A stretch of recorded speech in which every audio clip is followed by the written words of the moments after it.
Once you're here, you'll have to go up to these 3 lines here and click. Perfect. Perfect. Now you need to click on Settings and Privacy.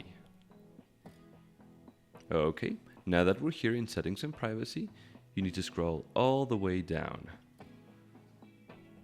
Perfect. Now here in this section, on the Login section, you'll need to click on Add Account, which is highlighted in blue.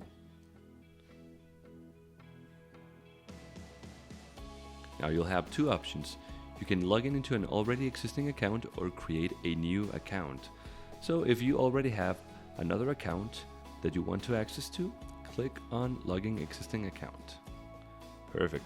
Now in my case, I have multiple options here, and I'm going to be selecting one of these. Okay, now I need to add my password.